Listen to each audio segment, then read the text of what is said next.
This next note. This continues to stay in the conversation. Russell Wilson to the Bears is heating up.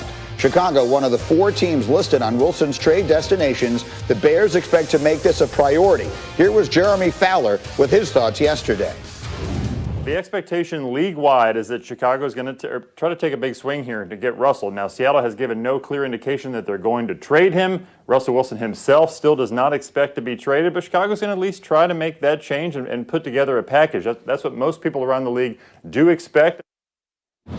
So, and again, I've mentioned this on the air many times. My friends in Chicago are ordering jerseys. Like, they're acting like this has already been done. Graziano, are we living in a world where Russell Wilson is going to get traded? We're living in a world where it's not impossible. I still think it's more likely that he stays in Seattle than that he goes, but it's definitely not 100%. There's definitely enough there in terms of a fraying of the relationship that it could get to a point where it's considered. And Chicago's aware that it's on Russell Wilson's list, as well as I just mentioned New Orleans. But the main problem at this point is Seattle really has nowhere to go at quarterback if they move Russell Wilson. They only have 4 picks in this year's draft, and the first one is pick number 56. You know, they traded their first-round pick to the Jets in the Jamal Adams trade. They got free agent running backs on the brain. So Seattle needs a fallback option at quarterback, and it would have to be a good one. And this is a team that's, you know, used to making the playoffs every year, contending every year, as the oldest head coach in the league. It's probably not about to engage in a multi-year rebuild. So if you can't answer the question for Seattle of who your quarterback's going to be, then they're probably not inclined to trade you Russell Wilson. Nick, why the face?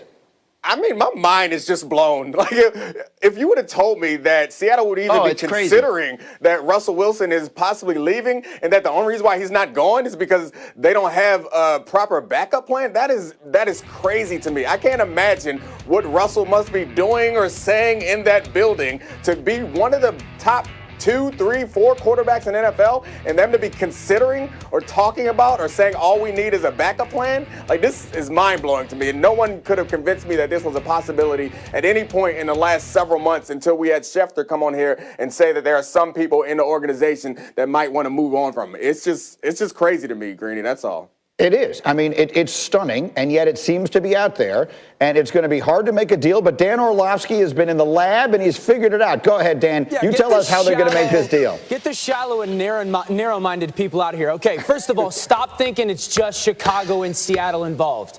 It takes 3 to tango, okay? If I'm the Bears, I'm calling the New York Jets and going, all right, the Jets, we're going to give you Khalil Mack. We'll give you our second-round pick. Maybe we'll give you Kyle Fuller or Allen Robinson, so you get a lot better really quickly. Jets. Then you're going to send Seattle 3 first-round picks. Not the number 2 pick this year, but the latter first-round pick, then your 2 ones next year, and Sam Darnold.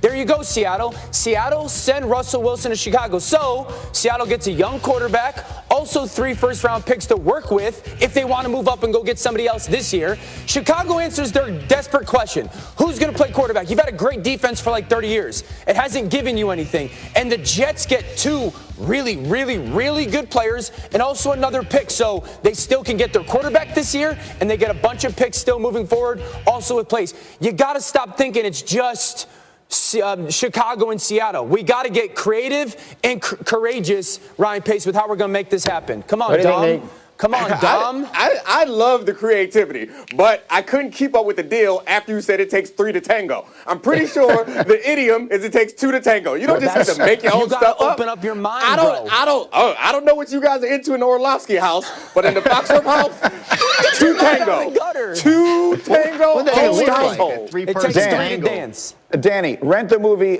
Scent of a Woman. It definitely only takes 2 to tango. Okay. We are just getting started. This is one of the busiest sports weeks we will ever have, and we are rolling on. Much more to come on Drew Brees, what his career should teach every NFL general manager. You'll hear that coming up. And then, if you think Brady and the Bucs were good this year, wait until you hear what Danny thinks they could do in 21. That's on the way. We're just getting started. Get Up on ESPN. Said yesterday, Brady, with a nice note, for Breeze on Twitter. Congratulations, my friend, on an incredible career. Thank you for the inspiration and dedication on and off the field. Look forward to seeing what is next. And so let's bring in the rest of the crew here. And, you know, Dan Orlovsky, where do we begin? I mean, you played the quarterback position. I know how much admiration you have. How do we describe what made Drew Brees so special as a player for 20 years? Yeah, one, Drew Brees is the greatest NFL free agent signing ever. Yes, better than Reggie White. Yes, better than Peyton Manning. And yes, better than prime Deion Sanders. I think Drew Brees is one of the greatest players, certainly at his position, to ever come into the NFL. He's also one of the greatest people to ever come into the NFL and the impact that he had on his organizations. And then, Greeny, lastly, he absolutely has earned a seat at the table when we have the conversation, greatest of all time at the position. When we look at NFL records, Drew Brees' name is going to be up there on a ton of them, if not at the very top. So he's the greatest free agent signing in the history of the NFL to me. Yeah, and Nick, you know, you played against him. And so I just wonder, when we talk about what made guys uniquely great, I mean, you look at the guy and there was nothing imposing about him physically, all the rest of that. What made him so difficult to be on the field against? Accuracy. I think plain and simple was accuracy. He could put the ball wherever he wanted, whether he read the coverage well or not. It didn't matter because he was going to put the ball where it needed to be, where you weren't going to be able to intercept it or you would have to make a great play to break it up like you see me doing right there. Damn, I was good. But anyway,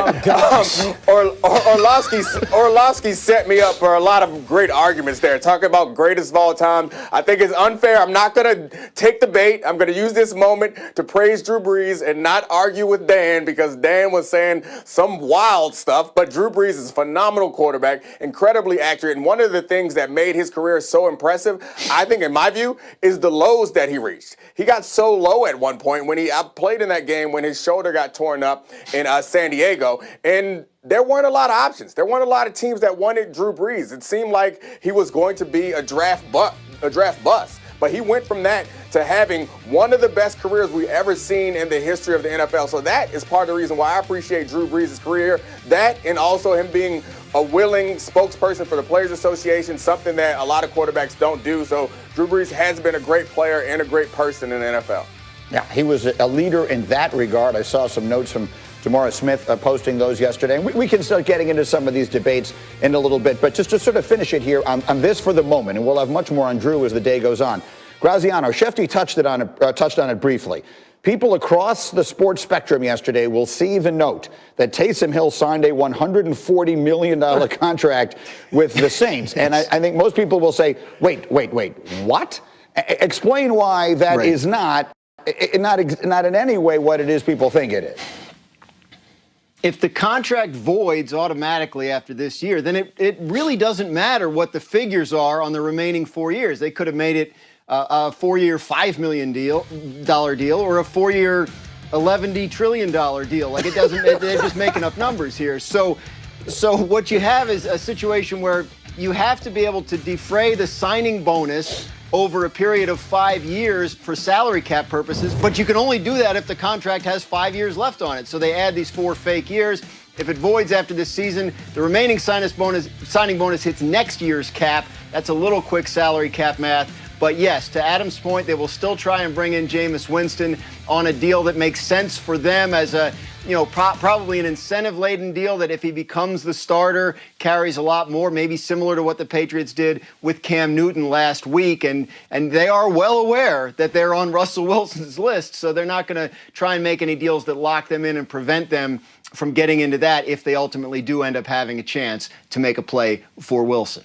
Okay, we have to talk much more about Russell Wilson. We have to talk much more about Drew Brees. And we will in just a moment. But first, the other monster story. Oh, it's March Madness. It's back for the first time in 2 years. The NCAA tournament field is set, and unbeaten Gonzaga is the #1 overall seed. They will look to cap off the first perfect season since Indiana in '76. Michigan is a 1 seed for the 3rd time. They do it behind that man, Juwan Howard, the 4th coach to earn a 1 seed in his first appearance in the NCAA tournament. And COVID has hit title hopefuls Kansas and Virginia. Virginia won't travel to Indy until Friday. 3 Kansas players will not travel at all. So that's one of the many storylines that hover over the NCAA tournament. And look who is back. Sean Farnham, whom we have not seen in an awful long time. Great to see you, and we'll do a little bit of bracket busting here as we go. Let's start with Gonzaga.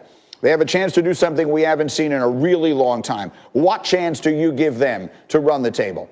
I give them a great opportunity. I mean, you look at the 2, 3, and 4 seed. They've played them already this season. They've already beaten them this season. This is a team and a program that is not just from a small school in Eastern Washington. This is a major player in college basketball. It's been a major player in college basketball. And think about this. They've got talent. They like to say we got dudes. They got dudes out there. You have 3 players on the final 15 for the Wooden Award watch list. Since they've whittled that list down since 2011, down to 15, no school, not even Duke, with Zion, R.J. Barrett, and Cam Reddish.